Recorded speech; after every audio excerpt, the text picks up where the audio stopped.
Bharti Bhawan 29. Like, share and subscribe. Bharti Bhawan 29.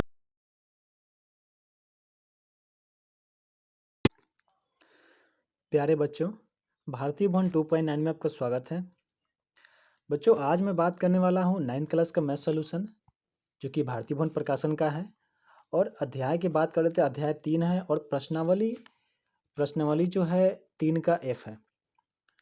मैं बता देना चाहता हूँ कि इसके पहले वाले जो प्रश्नावली है, जैसे कि प्रश्नावली 3 का B, C, D, E, इस सारे को हमने वीडियो सोल्यूशन कर चुके हैं, मतलब मैथ सोल्यूशन कर चुके हैं और सबको हमने अपलोड कर चुका है। तो अगर आपने नहीं देखे हैं तो आप जाकर प्लेलिस्ट में देख सकते हैं। और अगर आपने मेरे चैनल को सब्सक्राइब नहीं किए हैं तो जल्द से सब्सक्राइब कर ले, ताकि हम जो भी वीडियो अगली बार से डालें वो आपके पास आसानी से पहुंच जाए।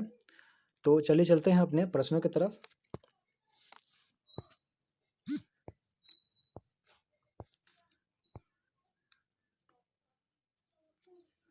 देखिए, प्रश्न संख्या 1 क्या कहता है।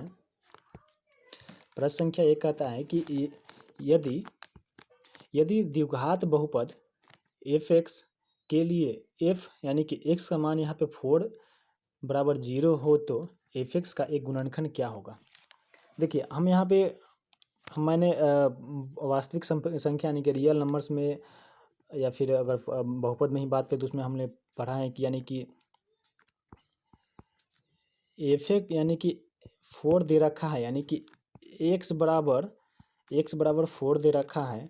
तो जब गुणनखंड क्या निकल के आता था कि जब x बराबर 4 दे रखा था, जो गुणनखंड मेरा निकल के आता था, हम क्या कहते थे गुणनखंड, यानी कि हम यही तो कहते थे कि जब x को जब हम बराबर के इधर लाएंगे तो क्या हो जाएगा, यानी कि x माइनस 4 ही तो होगा। यही तो मेरा गुणनखंड हो जाएगा, क्योंकि यहाँ पे x बराबर हमने 4 मान क्यों रखा, क्योंकि हमें x बराबर मान 4 दे रखा है। तो जब हम गुणनखंड की अगर बात करें, गुणनखंड को हम ज्ञात करने के लिए कि जब हम बराबर को इस तरफ लाएंगे, यानी कि जब ये 4 है तो गुणनखंड -4 ही तो होगा, यानी कि x माइनस 4 ही तो होगा। सीधी स्वाभाविक बात है कि x बराबर 4 है, तो जब बराबर किधर आएगा तो -4 हो जाएगा। ठीक है, तो यानी कि जो x का जो गुणनखंड जो होगा निकल के आएगा, वो गुणनखंड मेरा x माइनस 4 हो जाएगा, और यही मेरा उत्तर हो जाएगा। ठीक है, अब हम चलते हैं अपने अगले प्रश्न की तरफ। अगला प्रश्न क्या कहता है, 2 नंबर भी ठीक उसी तरह का है कि यदि बहुपद f(x) के लिए f बराबर -1/3 बराबर 0 हो तो f(x) का एक गुणनखंड निकालें। हम जानते हैं कि यानी कि a -1/3 दे रखा है, तो हम क्या कहते हैं, यानी कि x बराबर हम क्या कहते थे, x बराबर हम यही तो कहते थे कि 3x + 1 दे रखा है, 3x + 1 दे रखा है।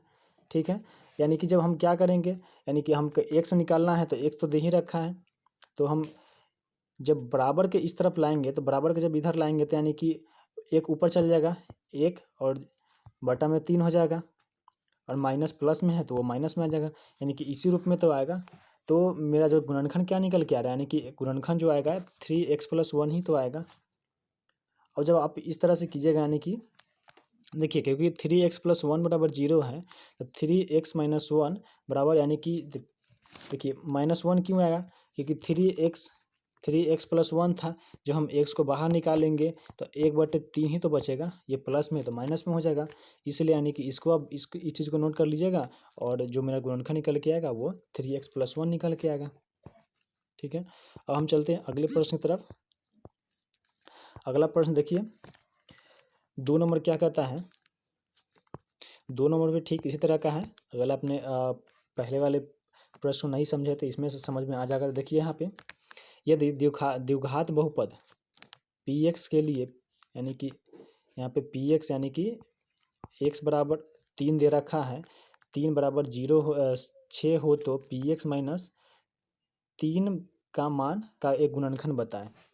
यानी कि हम p यानी p3 क्यों लिखते थे, यानी कि ऐसे ही तो लिखा जाता था, px लिखा जाता था, तो हमने x का मान यहाँ पे 3 लिखा, यानी कि x बराबर 3 है तभी तो हमने 3 लिखा। जब गुणनखंड की बात आएगी तो गुणनखंड तो मेरा यही ना आएगा, x - 3 निकल के आएगा। यही तो आएगा, यानी कि बराबर जब 3 जो है बराबर के इस तरफ आएगा तो ये माइनस में बदल जाएगा, यानी कि x-3 हो जाएगा। तो चलिए चलते हैं अपने अगले प्रश्न की तरफ। तो इसका जो आंसर हो जाएगा x-3 हो जाएगा। अब देखिए, अब 3 नंबर प्रश्न क्या कहता है।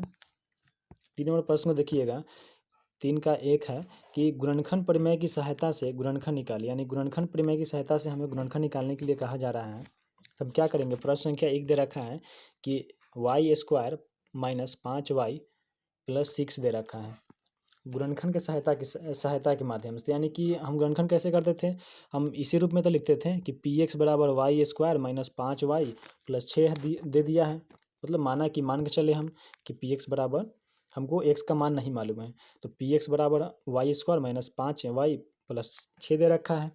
तो हम देखिए इसमें कांस्टेंट संख्या कौन सी है, कांस्टेंट की अगर बात की जाए यानी कि अचर की, तो अचर जो देखिए इसमें 6 है, ठीक है, और अचर 6 है, तो यानी कि पद अचर अतः 6 के संभव गुणनखंड, यानी कि जो अचर होगा ना उसी का हम संभव कौन कौन से गुणनखंड, यानी कि गुणनखंड कहने का अर्थ है कि जो 6 आया, 6 कौन कौन संख्या 6 को काट देगा, किस किस संख्या से 6 जो है कटता है, जिस संख्या से 6 कटेगा उस वही हम बोलेंगे कि 6 का संभवतः गुणनखंड है, यानी कि 6 का गुणनखंड है। जैसे कि देखिए अगर आप 6 को तोड़िएगा, जैसे कि इसको 6 को तोड़िएगा यानी कि 6 है, इसको फैक्टर कीजिएगा तो एक तो +1 प्लस माइनस 1 तो आएगा ही, या तो एक बार प्लस में रखिए मान, एक बार माइनस में रखिए।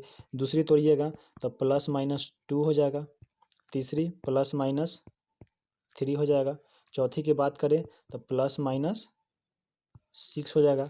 अब किसी संख्या से कटने वाला है क्या, 4 से कटेगा नहीं कटेगा, 5 से कटेगा नहीं कटेगा, 6 से कटेगा बिल्कुल कटेगा, 7 से कटेगा, 7 तो बड़ा ही हो जाएगा। तो इसलिए जो मेरा गुणनखंड जो निकल के आएगा 6 का, तो एक +-1 निकल के आएगा, +-2 निकल के आएगा, तीसरा +-3 और चौथा जो आएगा +-4।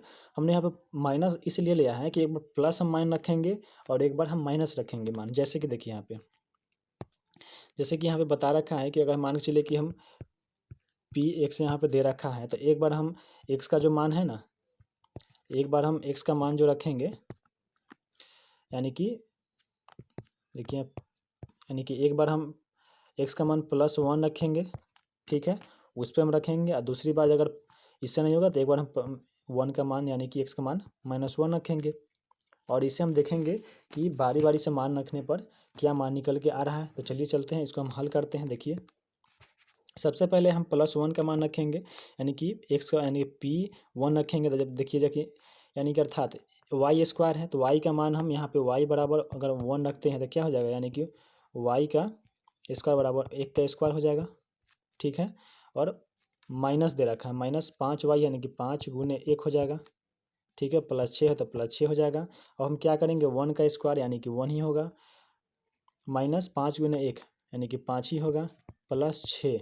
जब आप इसको हल कीजिएगा तो कितना आएगा, 6 × 1 7, +7 में से -5 को हटाइएगा तो 2 बचेगा, यानी हम मेरा बराबर मान 2 आ रहा है, 0 आ रहा है, नहीं आ रहा है, तो ये तो होगा नहीं, इसको हटा दीजिए। अब देखिए आगे कीजिए हल। अब आगे यहाँ से समझिए कि देखिए फिर हम एक बार p का मान जो है यानी कि x का मान हम फिर एक बार हम p-1 रखेंगे, ठीक है, जैसे कि यहाँ पे हमने रखा, तो जब -1 रखेंगे तो -1 का स्क्वायर हो जाएगा, फिर -5 × -1 हो जाएगा, +6 हो जाएगा, ठीक है। देखिए 1 का -1 का स्क्वायर 1 ही होता है, प्लस हो जाएगा, फिर 5 × -1 यानी कि +5 हो जाएगा, +6 है। अब जब इसको जोड़िएगा कितना हो जाएगा, यानी कि 6 × 5 = 11, 12 हो जाएगा। मान 0 लाना था, 0 तो आ नहीं रहा है। तो अब देखिए अब हम क्या करेंगे,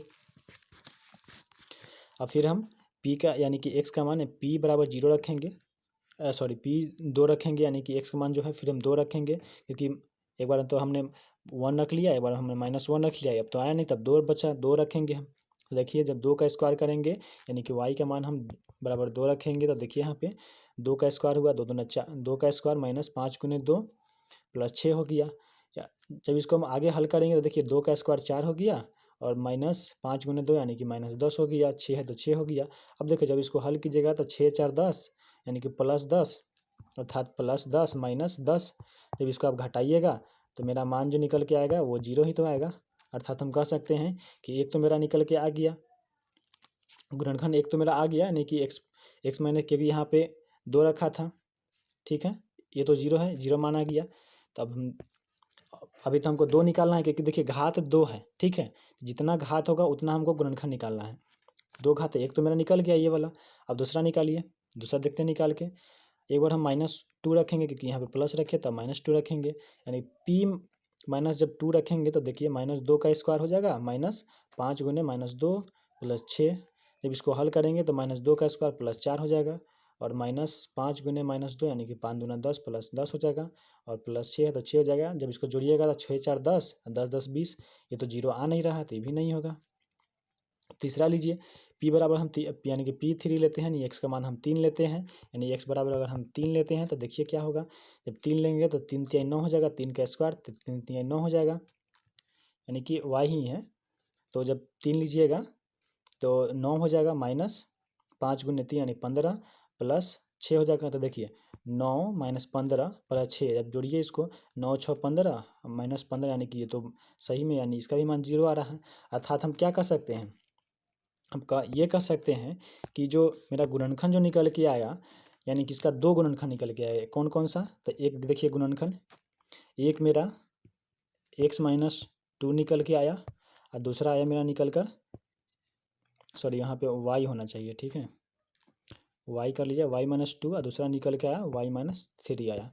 यहाँ पे हमने माइनस इसलिए रखा है कि जब मान के चलिए देखिए y का मान जब y बराबर 2, यहाँ पे तो हम तो 2 बैठा है, जब इसको बराबर की इधर लाइएगा, यानी कि जब बराबर की इधर लाइएगा तो -2 ही तो हो जाएगा, हमने तो इसी रूप में लिखा है ना, यानी कि ये हुआ।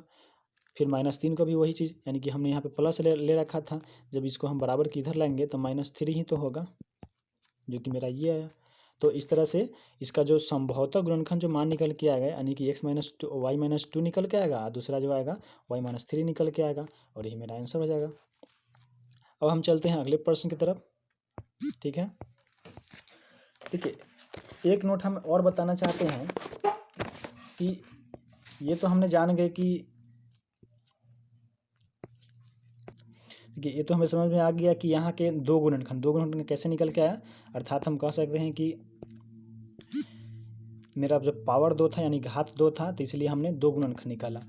अगर सपोज डेट कि अगर घात जैसे कि यहाँ पे दे दिया जाए y³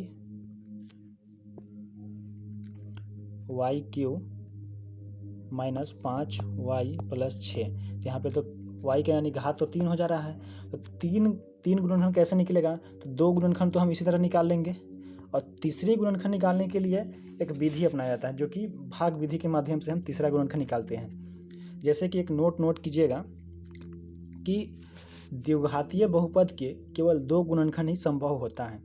द्विघातीय जो बहुपद है, यानी कि द्विघात वाला है, तो इसके केवल 2 गुणनखंड ही संभवतः होंगे।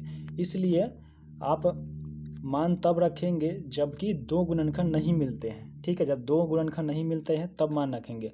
और तृतीय बहुपद के केवल 3 गुणनखंड संभव हो सकते हैं, तृतीय गुणनखंड केवल 3 गुणनखंड संभव हो सकते हैं, ठीक है। लेकिन तृतीय घाती बहुपद के गुणनखंड करने का एक सहज तरीका ये भी है कि सबसे पहले दिए गए बहुपद में 1 या -1 रखकर आप गुणनखंड निकालें, और उसके बाद उस गुणनखंड से बहुपद में भाग दे, उसके बाद भागफल का गुणनखंड करें। जैसे कि यहाँ पे तो हमने निकाला, ठीक है, एक गुणनखंड निकल के आ गया। अब दूसरी अगर मान के चलिए कि यहाँ पे जैसे कि यहाँ पे त्रिघाती रहता, ठीक है, त्रिघाती निकालने के लिए हम क्या करते हैं, जैसे कि देखिए यहाँ पे, जैसे कि ये तो हमारा द्विघाती है तो हमने 2 गुणनखंड निकाली है, ठीक है। अब जैसे कि अगर हम यहाँ पे एक प्रश्न के माध्यम से समझाते हैं, जैसे देखिए,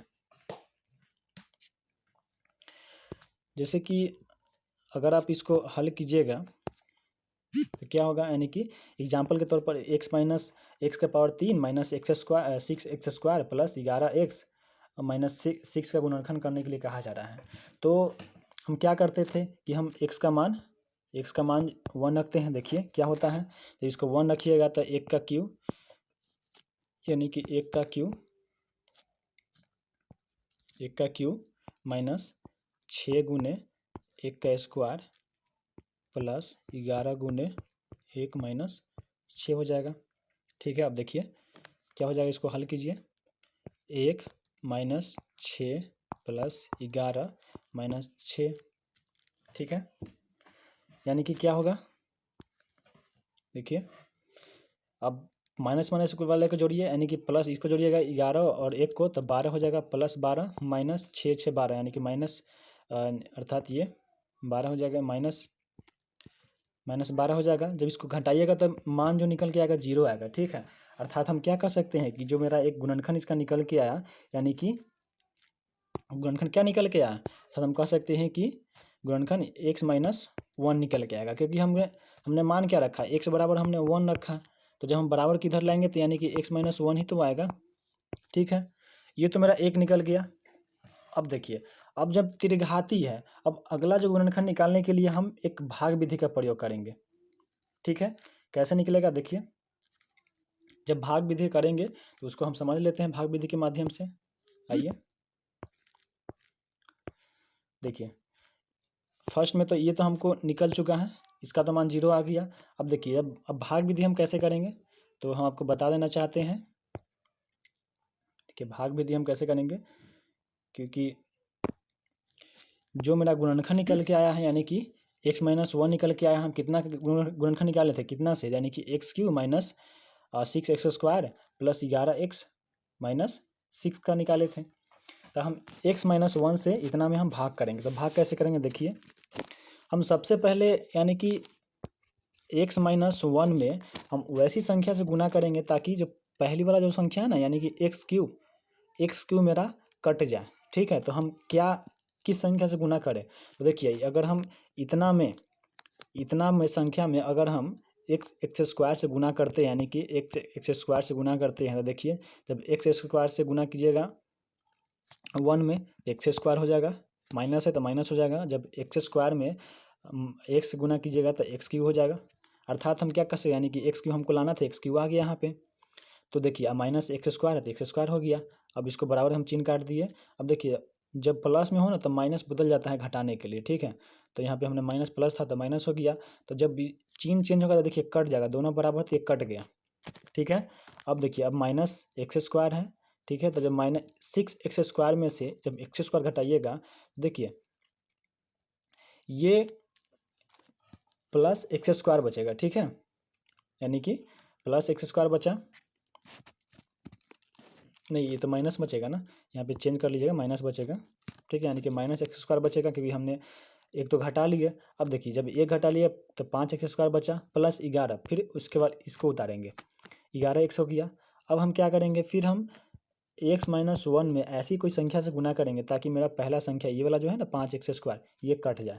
तो देखिए अगर हम 5x से गुना करते हैं तो क्या 5x² आएगा, देखिए 5x माइनस 5x², बिल्कुल आ रहा है। तो हमने 5x² लिखा माइनस, और चिन्ह बदल कर हमने काट दिया, तो प्लस माइनस ये कट जाएगा, ये कट गया। अब इसमें 5 था, 5x हो गया यहाँ पे। जब 11x में से जब 5x घटाएंगे, यहाँ पे चिन्ह बदल जाता है, तो बदल गया चिन्ह मेरा, माइनस देखिए माइनस हो गया यहाँ पे। तो क्या बचेगा, 11x माइनस 5x यानी कि 6x बचेगा। और फिर जो संख्या बच गया है -6 है, तो -6 उतार देंगे, ठीक है। अब देखिए अब हम x माइनस 1 में ऐसी कोई संख्या से गुना करेंगे, यानी कि x माइनस 1 में ऐसी कोई संख्या से गुना करेंगे ताकि मेरा 6x माइनस 6 आ जाए। तो हम चलिए 6 से गुना करते हैं। जब गुना कीजिएगा तो 6 में जब x गुना करिएगा तो 6 आएगा, और 6x में जब गुना कीजिएगा तो 6x आएगा। अब देखिए अब तो कोई संख्या बचा नहीं है, दोनों मान बराबर हो गया। तो चिन्ह बदल दीजिए, यानी कि प्लस है तो माइनस हो गया, और ये माइनस है तो ये प्लस हो गया। चिन्ह बदल के इसको काट दीजिए, जब काटिएगा तो यानी कि 0 आ गया, ठीक है। अर्थात हम क्या कर सकते हैं कि जो मेरा गुणनखंड जो निकल के आया, अर्थात यानी कि ये, ठीक है, यानी कि x² माइनस 5x प्लस 6 ये निकल के आया। और पहले मेरा x माइनस 1 ही तो एक गुणनखंड था, ये तो मेरा पहला गुणनखंड था। अब दूसरा का देखिए, अब इसको हम क्या बताए थे कि जो गुणनखंड निकल के आएगा उसमें जो गुणनखंड निकल के आएगा उसके भागफल को गुणनखंड कर दीजिए, यानी कि भागफल तो मेरा यही है, यानी कि ये भाजक हो गया, ये भाज्य हो गया, और ये भागफल हो गया, और जो नीचे बच गया ये शेषफल हो गया। तो भागफल को हमको बोला है गुणनखंड करने के लिए, तो भागफल को गुणनखंड करेंगे। देखिए x² माइनस इसको तोड़ दीजिए, यानी कि 3x प्लस 2x यानी कि माइनस हो जाएगा, यानी कि 3x माइनस क्या हो जाएगा 2x हो जाएगा प्लस 6, तभी तो दोनों को गुना कीजिएगा, 3 दूना जब जोड़िएगा तो 3 और 2 5 माइनस 5 हो जाएगा, जब गुना कीजिएगा तो प्लस 6 हो जाएगा। अब देखिए क्या निकल के आ रहा, यानी कि जब कॉमन लीजिएगा तो x यानी कि x माइनस 3 आ जाएगा, जब इसमें कॉमन लीजिएगा तो 2 यानी कि x माइनस 3 आएगा। तब देखिए जो गुणनखंड निकल के क्या आएगा, एक मेरा आएगा x माइनस 3 और दूसरा जो आएगा x माइनस 2 निकल के आएगा। ठीक है, अब देखिए यहाँ पे गुणनखंड जब निकाले तो एक मेरा गुणनखंड हो गया x माइनस, यहाँ पे देखिए x माइनस 3 हो गया, x माइनस 2 हो गया, और पहला जो गुणनखंड था x माइनस 1 था, तो इसलिए मेरा अतः कुल संभवतः गुणनखंड जो होगा यानी कि इतना मेरा हो जाएगा, और यही मेरा आंसर हो जाएगा। ठीक है, अब हम चलते हैं अपने अगले प्रश्न की तरफ। देखिए जैसा कि मेरा 3 गुणनखंड भी निकल के आया, यानी कि x माइनस 1, दूसरा x प्लस x माइनस 2 और तीसरा x माइनस 3। ठीक है, यही मेरा उत्तर हो जाएगा। अब हम चलते हैं अपने अगले प्रश्न की तरफ। अगला प्रश्न क्या कहता है, देखिए कि x square plus 7x minus 18 है। तो यहाँ पे हमको 7x यानी कि घात, देखिए घात यहाँ पे 2 रखा है, तो यानी कि द्विघात कहा गया, यानी कि हमको कोई 2 गुणनखंड ही निकालना है। ठीक है, तो यहाँ पे माइनस यानी कि अचर यहाँ पे कितना है, अचर तो मेरा माइनस 18 है, तो हम 18 को ही ऐसे भागों में तोड़ेंगे ताकि 18 का गुणनखंड कौन कौन सा आएगा। देखिए तो 18 का एक गुणनखंड प्लस माइनस 1 आएगा, फिर 2 आएगा, फिर 3 आएगा, फिर 6 आएगा, फिर 9 आएगा, 18 आएगा। ठीक है, तो हम सबका मान जो बारी बारी से रखेंगे और देखेंगे कि किसका मान 0 आ रहा है। अगर 2 मेरा आ गया तो समझिए कि वही मेरा आंसर हो जाएगा। चलिए चलते हैं, देखिए एक बार हम रखेंगे, यानी कि पी एक्स बराबर x square plus 7x minus 18 हो जाएगा। तो देखिए एक्स का मान अगर 1 रखते हैं तो देखिए यानी कि 1 का स्क्वायर हो जाएगा प्लस 7 गुने 1 माइनस 18। जब इसको हल करेंगे तो इसका मान माइनस 10 आएगा, तो ये तो होगा नहीं। ठीक है, अब P2 रखिए, यानी कि x का मान 2 रखिए, तो 2 दूना 4 प्लस 7 दूना 14 माइनस 18, 14 प्लस 4 18 माइनस 18, यानी कि इसका जो मान 0 आ रहा है बिल्कुल सही है। अब तीसरा निकालिए, एक और चाहिए हमको, तो फिर हम एक बार 3 मान रखेंगे, तो इसका जब 3 भी मान रखिएगा तो इसका मान 12 आएगा, अर्थात हमको 0 लाना था, मेरा आया मान 12, तो ये तो होगा नहीं। फिर 6 रखिएगा, जब 6 रखिएगा तो देखिए 6 भी रखिएगा तो इसका मान 60 आएगा, हमको लाना 0 चाहिए था लेकिन फिर भी 60 है, तो ये भी नहीं होगा। अब फिर अब 9 रखिएगा, जब 9 रखिएगा तो 9 रखिएगा तो इसका मान 126 आएगा। ठीक है, तो ये भी नहीं होगा, वो 0 लाना है। और फिर एक माइनस 9 रखिए, जब -9 रखिएगा तो देखिए यानी कि -9 का स्क्वायर 81 हो जाएगा, फिर 7 गुने -9, 9 से तो 63 माइनस 63 हो जाएगा, फिर -81 माइनस 18, तो -18 हो गया। जब आप इसको हल कीजिएगा तो यानी कि -18 और -63 को जब हल कीजिएगा तो ये प्लस हो जाएगा, यानी कि ये -63 और -18 -81 हो जाएगा, और यहाँ पे +81 तो दे ही रखा है। जब इसको माइनस कीजिएगा तो जो निकल के आएगा मेरा मान 0 निकल के आएगा, अर्थात हम क्या कर सकते हैं कि मेरा 2 गुणनखंड चाहिए था, 2 गुणनखंड निकल के आ गया है। कौन कौन सा है देखिए यहाँ पे, एक तो मेरा गुणनखंड ये निकल के आया, एक मेरा 2 आया, ठीक है, और दूसरा जो आया -9 आया, अर्थात हम क्या कर सकते हैं कि पी एक्स के गुणनखंड जो निकल के आया, एक मेरा यहाँ पे देखिए 2 था तो -2 हो जाएगा, क्योंकि x बराबर 2 था तो x बराबर यानी कि -2 हो जाएगा, क्योंकि बराबर किधर आ जाएगा, अगर माइनस में है ये -9 है तो ये प्लस में हो जाएगा, जिससे कि यहाँ पे बताया गया है नहीं कि x-2 हो जाएगा, दूसरा x-9 हो जाएगा, नहीं x+9 हो जाएगा, क्योंकि ये माइनस में था, ये माइनस में था इसलिए प्लस हो जाएगा। तो यही मेरा 2 गुणनखंड निकल के आएगा, क्योंकि हमको द्विघाती का निकालना था, क्योंकि ये देखिए द्विघाती का था इसलिए 2 गुणनखंड निकलेगा, अतः ये मेरा आंसर हो जाएगा। अब हम चलते हैं अगले प्रश्न की तरफ, एक और प्रश्न हल कर देते हैं। देखिए ये भी द्विघाती ही है, देखिए 3 नंबर दे रखा है कि 6x² + 17x + 5 है, इसको हम कैसे हल करेंगे। एक बार हम इसका देखिए 17 है, 17 को हम ये अभाज्य संख्या है, ठीक है, यानी कि ये अभाज्य अर्थात सिर्फ जब भी कटेगा तो 1 से कटेगा, नहीं तो से गुणनखंड हाँ, यहाँ पे सॉरी, यहाँ पे हम मिस्टेक कर दिए। यहाँ पे कांस्टेंट जो है यानी कि अचर जो है, अचर क्या है, 5 ही तो अचर है। 5 5 यानी कि 5 तो आभास संख्या है। आभास संख्या किससे कटता है, या तो 1 से कटेगा या फिर स्वयं स्वयं से कटेगा, 5 से कटेगा, इसके अलावा और किसी संख्या से नहीं कटता है। ठीक है, तो चलिए इसको हल करते हैं। देखिए, एक बार हम 5 रखेंगे और एक बार हम प्लस माइनस 5 रखेंगे, और दूसरी बार हम प्लस माइनस सॉरी एक बार हम प्लस माइनस 1 रखेंगे और दूसरी बार प्लस माइनस 5 रखेंगे। तो चलिए देखिए, पी एक्स का मान हम रखते हैं, यानी पी एक्स बराबर हमको दे रखा है 6x² प्लस 17x प्लस 5 दे रखा है। तो जब हम पी एक्स यानी कि P1 रखेंगे तो 6 का यानी कि 1 का स्क्वायर हो जाएगा, क्योंकि हमको x बराबर 1 रखना है, तो ये स्क्वायर हो ही जाएगा। ठीक है, तो देखिए, यानी कि 6 गुने 1 का स्क्वायर प्लस 17 गुने 1 प्लस 5। जब इसको हल कीजिएगा तो 6 प्लस 17 प्लस 5, यानी कि जब इसको जोड़िएगा 17 6 5 11 11 7 11 17 28 निकल के आएगा। तो ये तो हमको लाना था 0, लेकिन 17 28 आया तो ये तो होगा नहीं। अब -1 रखिए, P-1 रखिए, तो इसको रखिएगा। देखिए, जब इसको हल कीजिएगा कितना आएगा, तो जब इसको यहाँ पर कुछ मिस प्रिंट हो गया है, तो देखिए जब इसको हल कीजिएगा यानी कि 6 हो जाएगा, 6 हो गया प्लस 17, क्योंकि देखिए प्लस और माइनस प्लस माइनस जोड़िएगा तो माइनस होगा, तो -17 हो गया, प्लस 5 है तो 6 5 11, और 11 में से जब 11 को 17 में से जब घटाइएगा कितना बचेगा, -6 बचेगा, -6 बचेगा। तो ये भी तो मेरा नहीं होगा, क्योंकि हमको लाना चाहिए था 0। ठीक है, अब देखिए अब क्या करेंगे,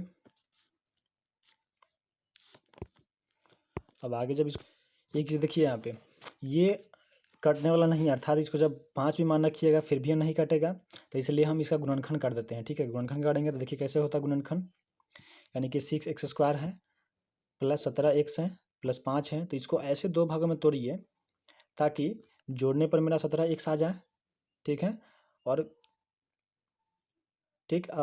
गुना करने पर गुना का जब मान निकल के आए, यानी कि 15 गुने 2 करने पर 6 से जब डिवाइड करे तो मेरा 5 निकल के आया। तो देखिए, जब 15 और 17 को जब जोड़िएगा तो 15 2 को जोड़िएगा 17 आएगा, जब गुना कीजिएगा 15 दूना 30, जब 6 से डिवाइड कीजिएगा तो 5 निकल के आएगा।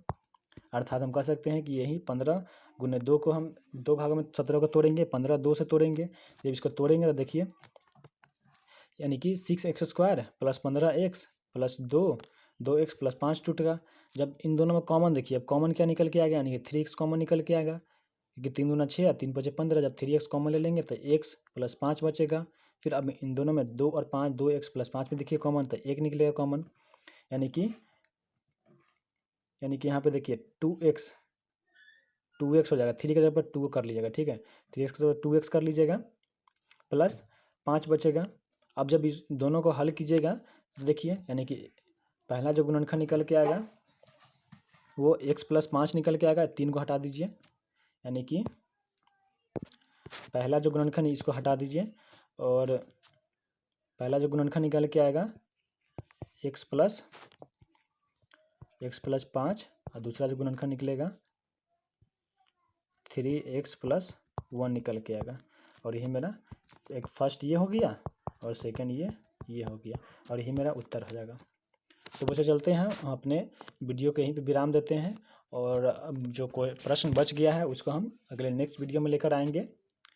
तो अगर इसके पहले वाले वीडियो नहीं देखे हैं तो प्लेलिस्ट में जाकर देख लीजिएगा। ठीक है, अगर आपको वीडियो अच्छी लगे तो लाइक भी ज़रूर कीजिएगा। ओके, धन्यवाद।